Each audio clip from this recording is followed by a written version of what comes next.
Good evening. Trust you had a good afternoon today, as we certainly did. Very relaxing, peaceful afternoon.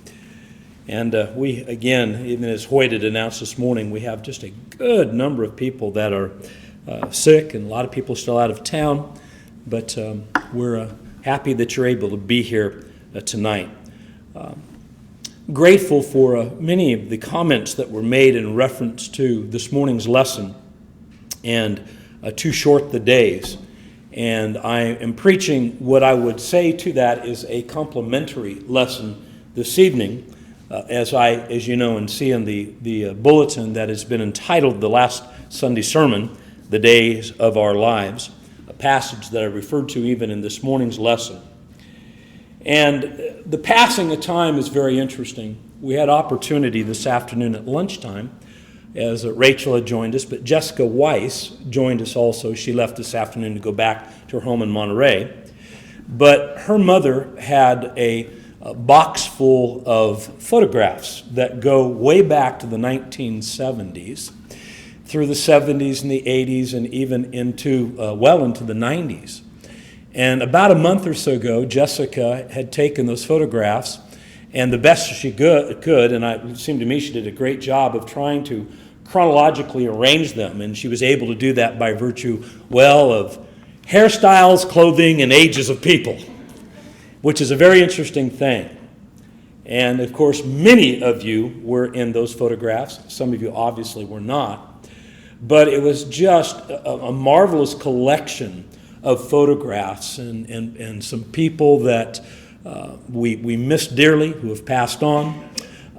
Some people that, to tell you the truth, kind of forgotten about, and how life is as transitions and changes in life occur. It was painful sometimes to look at those photographs because when you see these remarkable differences by virtue of the color of one's hair, or the lack thereof, or by the size of one's waist, and all those kinds of things, and you think, whoa, because I have to be real honest with you. I look at myself, and there are some mornings I look in the mirror first and I just go, oh no. But there are times that I think, you know what, it's not too bad, and then she produced these photographs. Oh, what changes that take place. And it's what life is. With the passing of time and the passing of years, and much of the message that I wanted to talk about this morning in Too Short the Days, it really characterized that in a photographic way. Question that I would ask you this evening is, how would you characterize this year? How would you characterize this year? Good year, 2014, of course, I'm talking about a good year, a bad year, an interesting year, a ho-hum year. How would you characterize this year? And the reason why I have put on the board what I have, which is, if for those that can clearly see that, it is from Charles Dickens' famous book, A Tale of Two Cities, and the famous opening line that in that book, if you've read that book, and the two cities would be Paris and London, by the way, and a story that goes on with a couple of characters and families. But you remember the opening line, do you not? That it was the best of times, it was the worst of times. And as I think about that opening statement that Dickens did in his book, in many respects, it's how I feel about this year, for myself personally. And I talked to Vicki about it as well, and all that's gone through. And I have real mixed emotions about 2014, I really do. It was the best of times, and it was the worst of times. Now, maybe we could say that about every year, but not like this year. I've told many, many people this year, as this year has come to a close, that this was one of the most difficult years that we've ever faced, in things that went on, things that we had to do. Difficult, very difficult for us. And yet, there were some of the most marvelous and remarkable blessings as well. For me and for Vicki. It's just, I think about it, when little Finn was born on March 7th. And remember, he was due June 6th. He was 3 months preemie. and in a NICU for 3 months, and came to this world at 2 pounds and 10 ounces, and all these trips back and forth to Georgia, Vicky being back there 2 different times for extended periods of times. We don't like being separated like that. We had never been separated like that before. And so that was difficult, and yet the joy obviously is this. We have another grandson. And the greater joy is this, that he came through this, and he's doing extremely well. And while he came in at 2 pounds and 10 ounces, that he's now something like 15 or 16 pounds or whatever it is. And if you would see, and some of you are on Facebook and have seen a lot of the photographs, and it's just remarkable what this little guy's doing. What a joy, what a blessing that is. And I'll tell you, as difficult as March 7th was, and as we were able to make an emergency trip back there on Saturday the March 8th, and that was emotional, and it was very tough. But then as we come back and want to celebrate another joyous occasion, and that was the first birthday of Elijah on March 22nd. On Elijah's first birthday, March 22nd, was something else that was quite remarkable, and was the passing of my brother. My brother Larry died on March 22nd, and that was one of the most difficult things from the standpoint of just losing someone that I loved so much, that was so close, that I counted upon so much for many, many reasons. But then we had the passing of other loved ones in this congregation. And I think back, and I think of Adina Cummings, don't you? And I think of Charles Jennings. I think of Boyd Lowe. And these individuals, and that was this year, and the last couple of years, we've had some tough years with that, and we know with the passing of people that we love. And yet, when I think of these individuals, and I preached the funeral for Adina, I had for Betty. They didn't really have a service for Boyd, but I did for Charles and so forth. And the joy part is this, and for my brother as well, certainly, is that they lived in the Lord and they died in the Lord, and I know that the hope that they have, because God is loving. God is loving. And God is true to his promises. It was the best of times. It was the worst of times, because emotionally sometimes these are difficult. There were some souls that came to Christ. We've had some baptisms this year. And it's great to see, for example, Sharon Neller, who's here, was baptized not all that many months ago. And Zach Barkus, who was recently baptized. Matt Hume, and of course the Humes are down in Australia. And I want you to know, too, that with that and these last few months that Matt and I have been working together, he's been working, and before they left, he's been spending at least one day a week. And I miss him, because I have to fold the bulletins now. And I mean, I have a Bible class every week with him. He's folding bulletins. We've gone to visit people. You should see this young man that's gone through so much in his own life.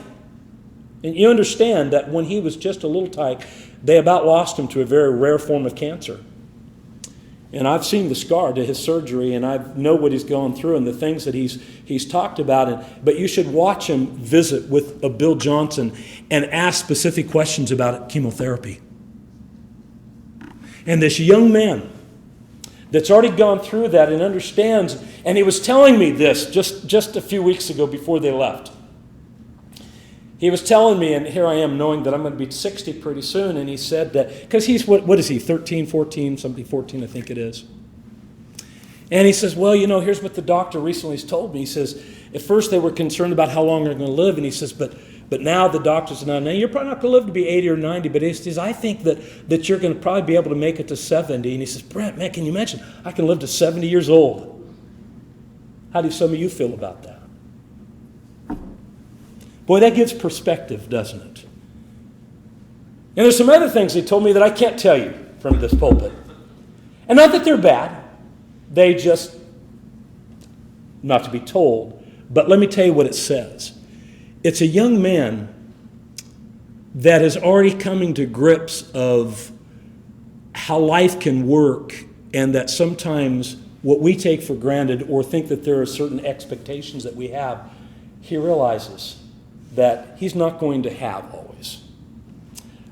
He has perhaps taught me more than I have taught him in these last couple of months. But there were some people as well where there was actually the spiritual downfall of some precious souls. You see, when souls come to Christ, that's very special, isn't it? And there's rejoicing in heaven, Jesus tells us. But there was a spiritual downfall of some precious souls as well, and that always hurts. And there are some that are greatly struggling even right now. And we have some people, and you could stand and look at that photo board in the foyer, and there's a handful of people there that are spiritually struggling. And I wonder what's going to be their destiny or their future in the next coming weeks or months in 2015. It was the best of times. It was the worst of times, because I'll tell you that when we lose people to the world, when we lose people to the devil, that hurts tremendously.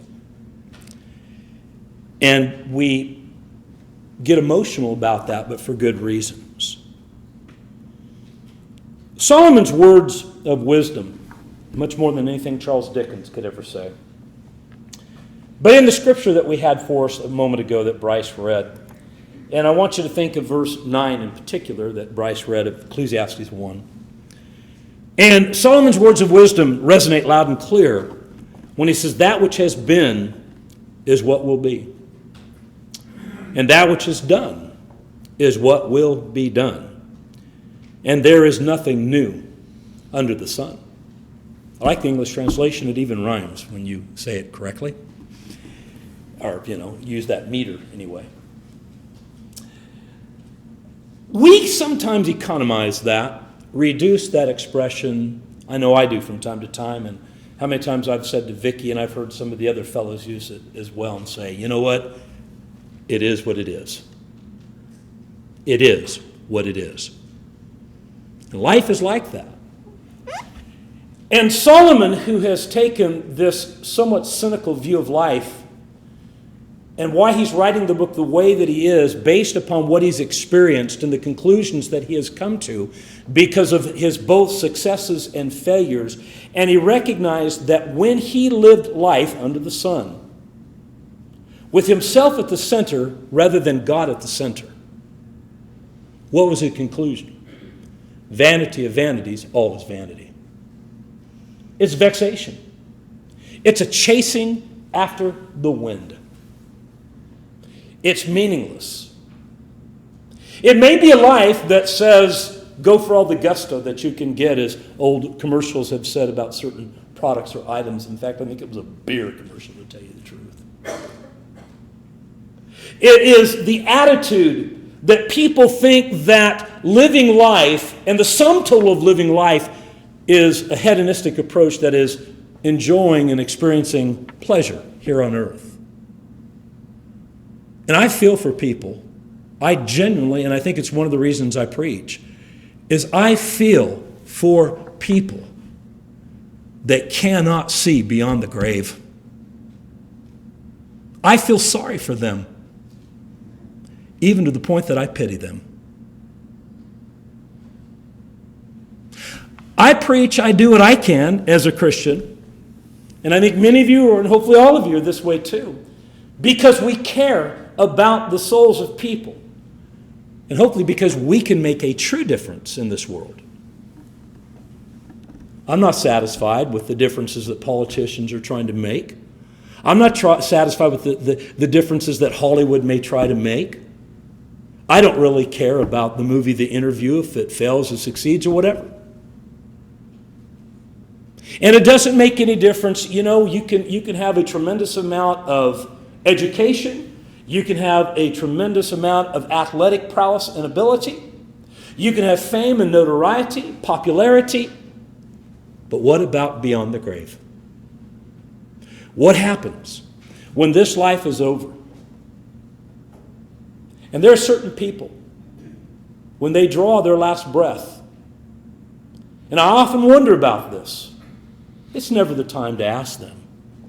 And I've stood there, I've been there, and some of you have too. I've been there at the bedside of people as they took their last breath, and with some of them, you almost want to ask, what's going through your mind right now?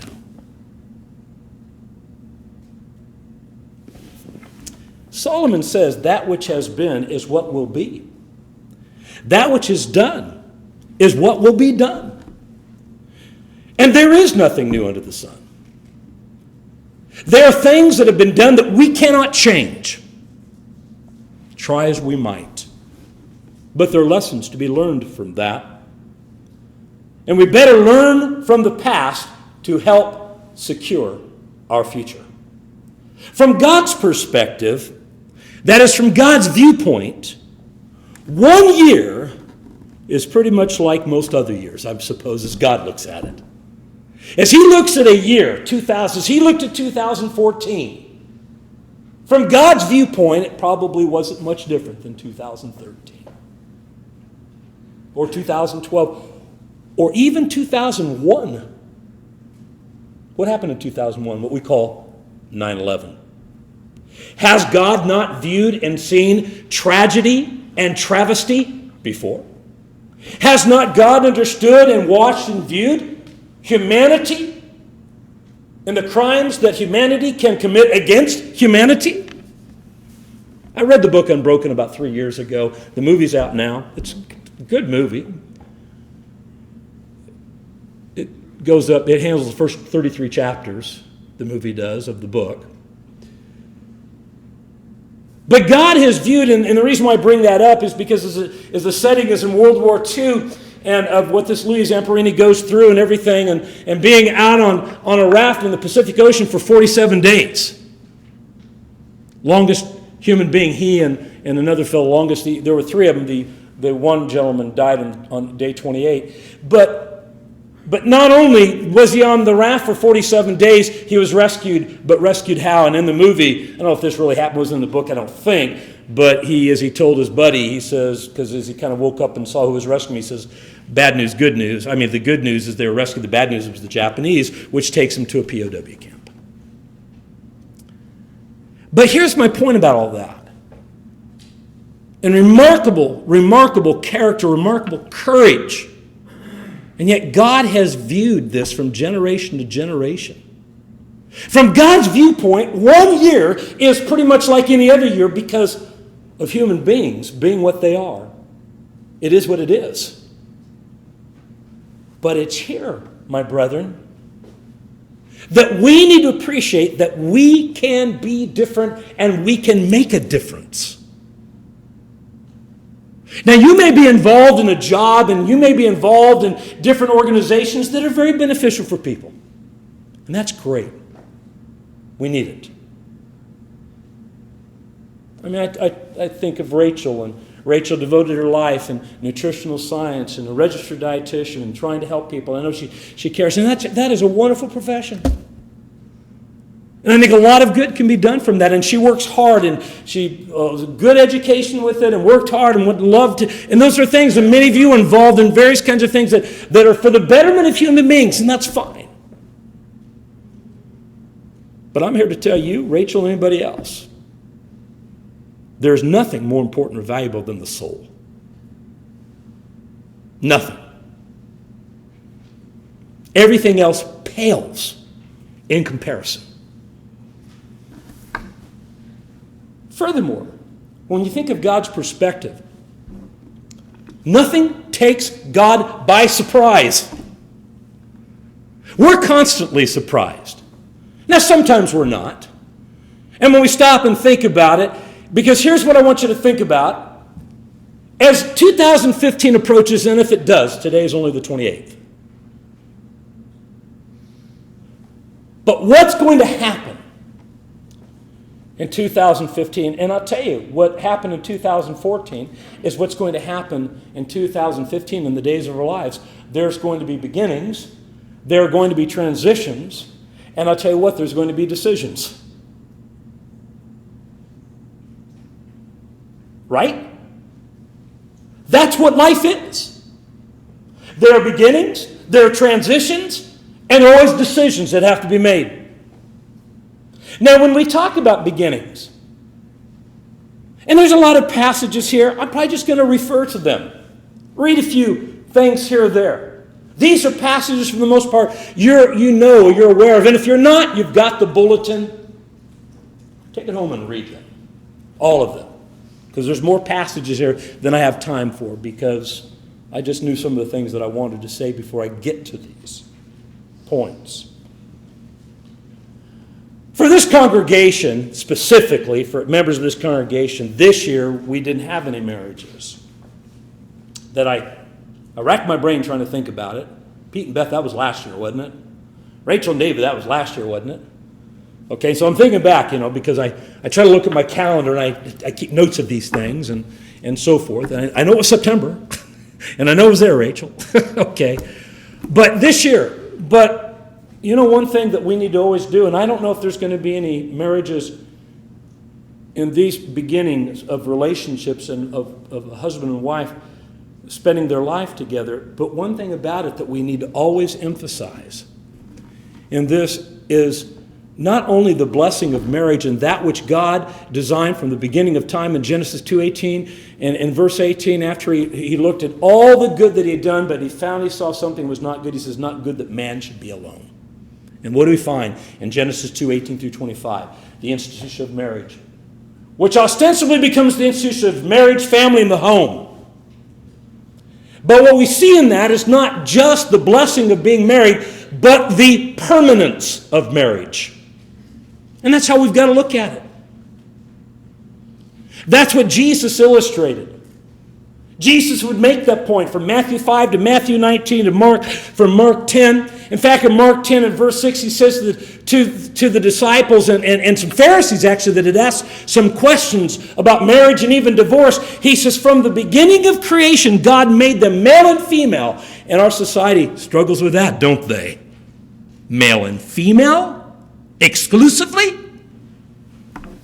He says, for this reason a man shall leave his father and mother and be joined to his wife, and the two shall become one flesh. So they are no longer two but one flesh. Therefore what God has joined together, let not man separate. Charizo is the word there. It means it is a synonym, Thayer says, to divorce. Let not a man separate. And we understand in these beginnings that what a wonderful beginning for a man and a woman to be married and to honor what God has blessed in this great institution. The marriage bed is undefiled, the writer would say in Hebrews 13:4. It is something that is honorable before God. You see, these beginnings should be great. They should be filled with hope, and they should be filled with promise. They should be filled with commonality. They should be filled with compatibility.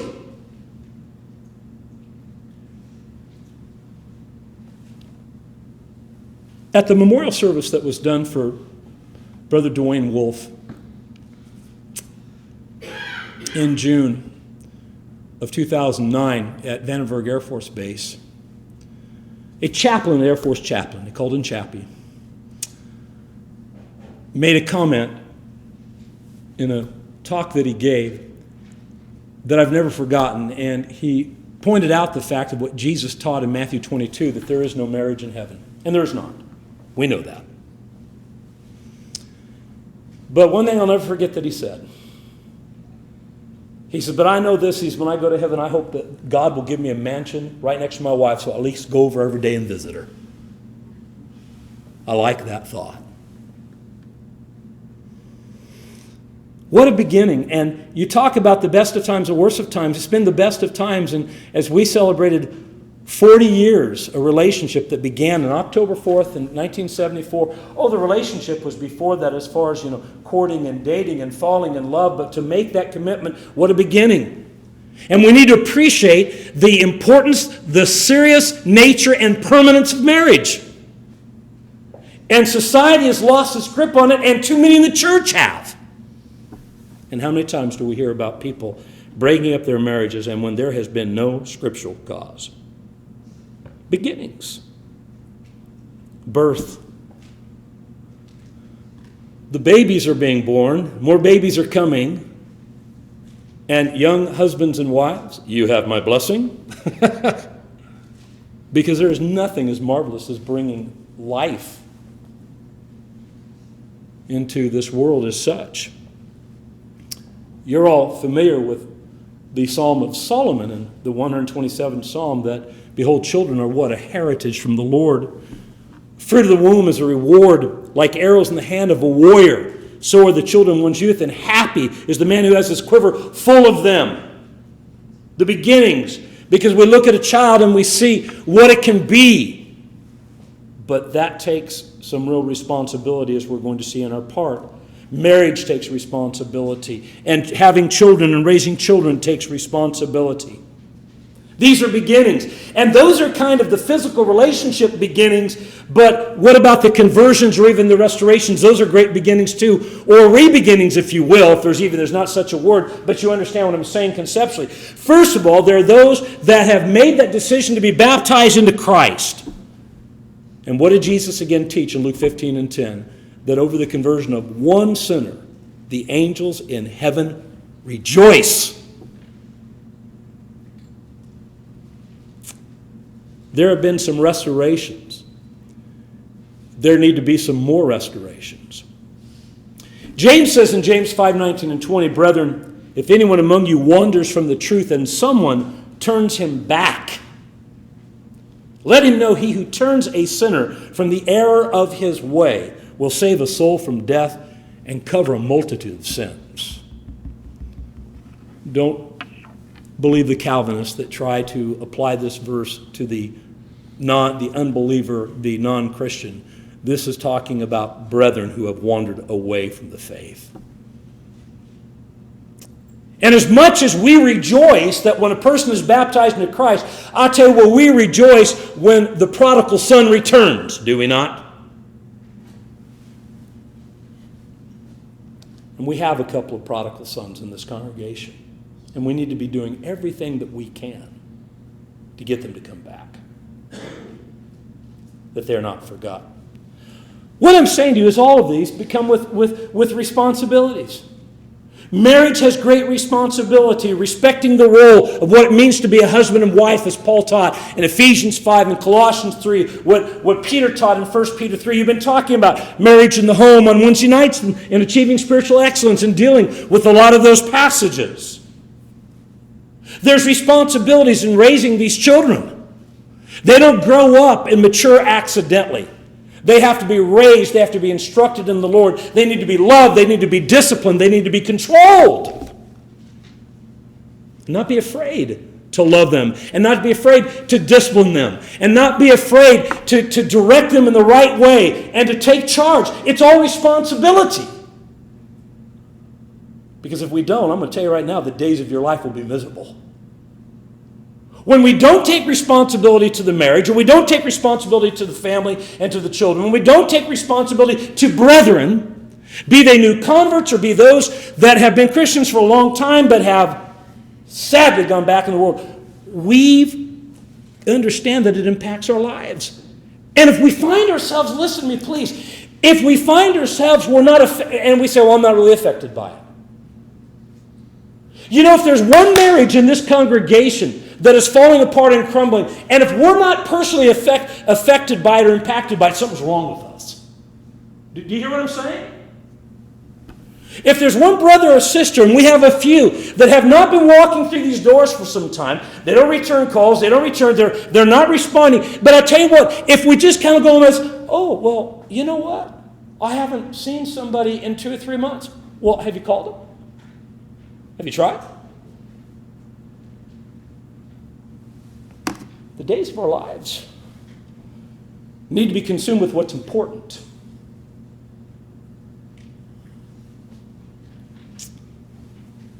The church has a responsibility to each other. As members of the church, teaching and preaching and encouraging and exhorting and admonishing, as we've talked about, and warning and even disciplining. And we've gone through some difficult discussions even on the Sunday morning class in 2 Thessalonians 3 because, you know what? We feel uncomfortable with church discipline. But if we would open our eyes and see why the Lord does what He does, and if we would do it the way that He designs and do so with love and compassion, yes, but with consistency and with true care, I'm going to tell you what, put your faith and confidence in the Lord and quit trying to make excuses for the way the world views that kind of stuff. Do you hear what I'm saying?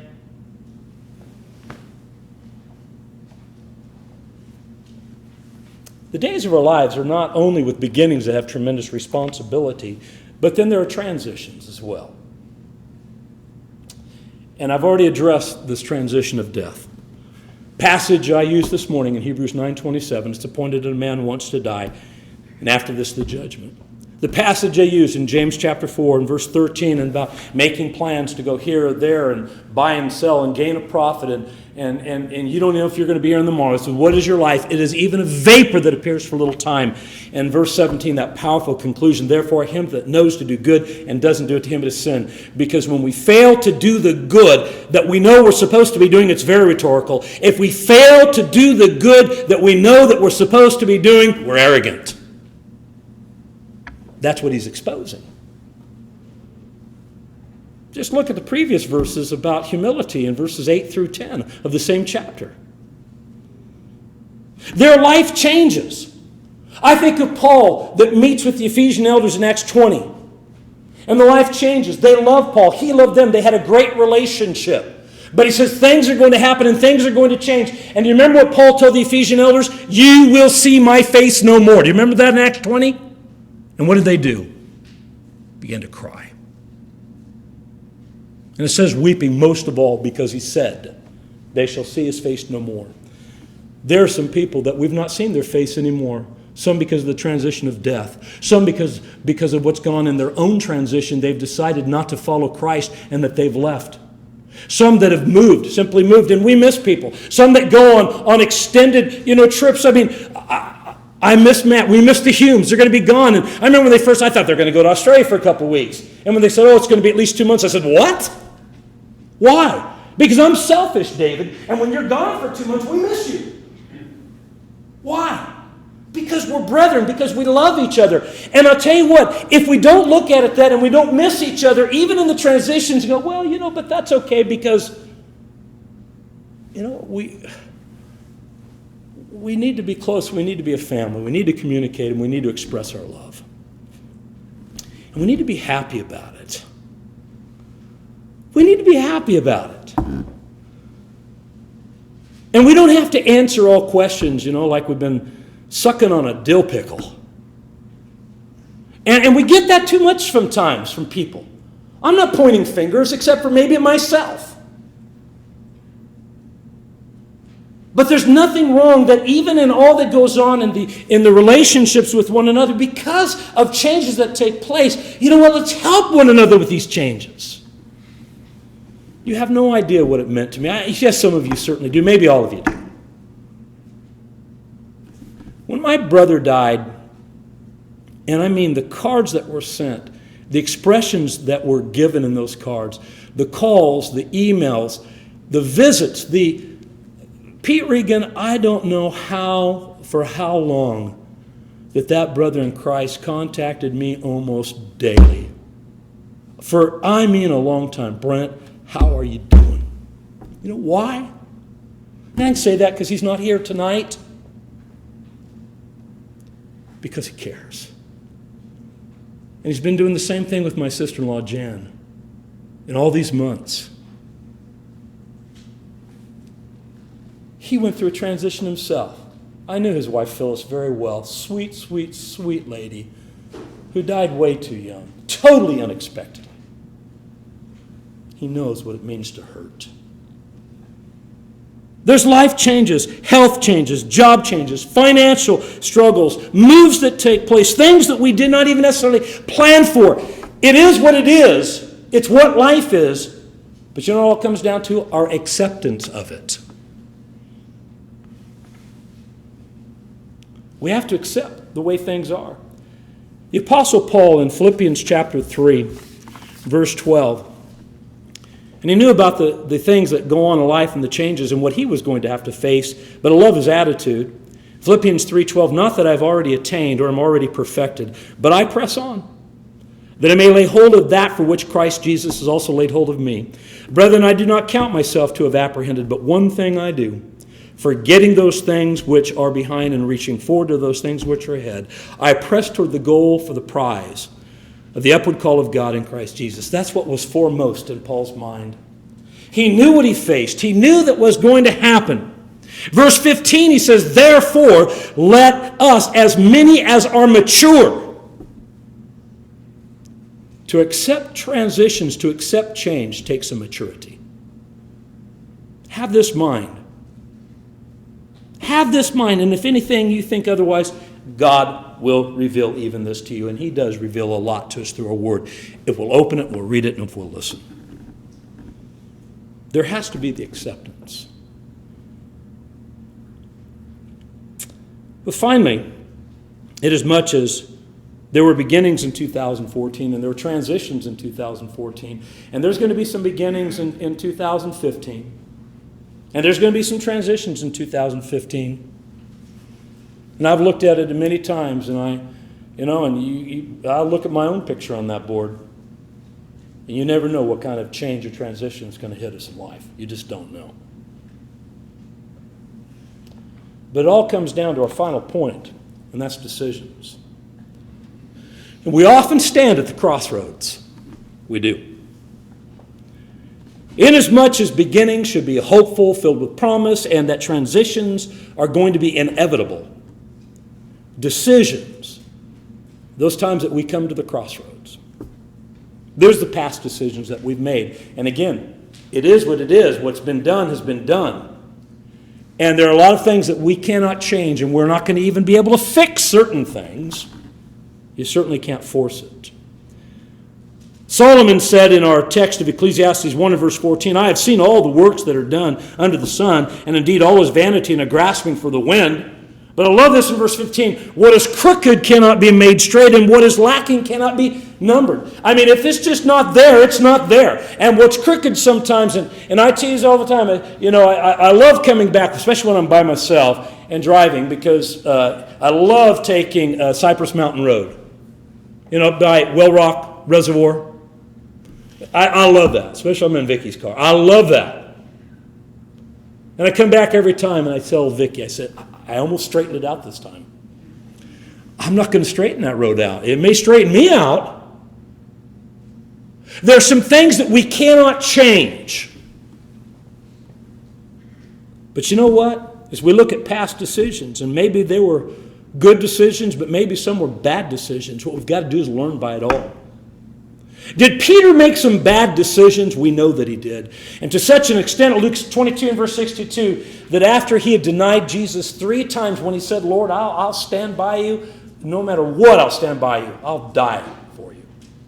And yet he denied him. And what did he do? He went out and he wept bitterly. You know what? I'm afraid. In some of the poor decisions that we've made, maybe we haven't wept bitterly enough.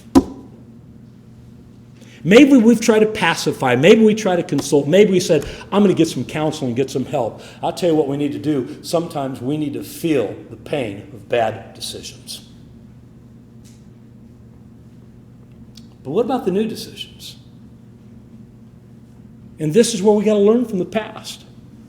It's like Joshua tells the children of Israel in Joshua 24:15, you know this passage. Choose for yourself this day whom you will serve. Make the choice today. Choose. And what does he conclude? For me and my house, we will serve the Lord. I tell you, we have opportunities to make good decisions, new decisions. It's what Paul wanted Felix to understand. Felix is the one that started it, by the way, in Acts 24. He's the one that had the questions. Paul's the one that's under arrest. Felix wanted to hear what he had to say. So Paul says, okay, and he reasons with him about righteousness, self-control, and judgment to come. And what does Felix do? He trembles and he says, go away. He had opportunity to make good decisions, but he didn't. And when people make even new decisions and have not learned from the mistakes of the past, let's not try to pacify it. I'm not saying that we should rub salt in the wound, but we need to help people. How can we make better decisions? You know what it's all about in these decisions? Life's about preparation. Life is about preparation. And I love Amos 4:12. The prophet Amos, and it is a fiery book. If you haven't read Amos in a while, read it. But here's this prophet, given an incredibly difficult task. To stand before an arrogant king and an arrogant nation who was doing pretty well at the time, when I'm talking about as far as physical things in life are concerned. And yet, They were filled with sin. And what does he tell them in Amos 4:12? Prepare to meet your God. Why? Because judgment was going to be coming upon Israel. Prepare to meet your God. It's about preparation. Peter says in 2 Peter 3:10, but the day of the Lord will come as a thief in the night, in which the heavens will pass away with a great noise, and the elements will melt with fervent heat. Both the earth and the works that are in it will be burned up. Therefore, since all these things will be dissolved. Study the word. I mean, gone. Burned up. Utterly. Since all these things will be dissolved, what manner of persons ought you to be in holy conduct and godliness, looking for and hastening the coming of the day of God, because of which the heavens will be dissolved, being on fire, and the elements will melt with fervent heat. Nevertheless, we, according to his promise, look for new heavens and new earth in which righteousness dwells. Make the kind of decisions that we one day will be able to enjoy that final habitation. I'll tell you what, right now we can be a part of what's good. Right now even, because it's a new life. The old man can be put away and we can be a new person. And there's a new habitation even now. I tell you what, what's the habitation where we need to be right now? We are the Zion of God. We need to be members of the body of Christ. There is no habitation like this one. None.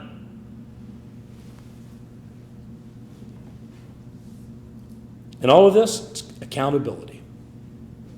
The decisions that we make, there's going to be an accountability. Galatians 6:7, do not be deceived. God is not mocked. For whatever man sows, that he also will reap. For he who sows to his flesh will of his flesh reap corruption, but he who sows to the Spirit will of the Spirit reap everlasting life. There is an accountability. Paul says in Colossians 3:23, and whatever you do heartily as to the Lord and not to men, knowing that from the Lord you will receive the reward of the inheritance. For you serve the Lord Christ. But he who does wrong will be repaid for what he has done. For there is no partiality. Those are powerful, powerful passages. But they all speak of accountability. The days of our lives, beginnings, transitions, and decisions. And as we embark on a new year that will start this Thursday, if the Lord wills, we need to be prepared for all of this. And since we do not know what will happen tomorrow, we must always be prepared today, for eternity is before us. We're going to sing a song of invitation. Maybe you need to make a change in your life. Maybe you need to make a spiritual transition. You have opportunity to do that now. If you're not a Christian, become a Christian. You need to rededicate your life. You need some help, assistance, communicate it. But this is going to be a song that encourages people to make good choices and good decisions, and if we can assist you in any way, won't you please do that? Won't you come forward as we stand, sing the song that has been sung?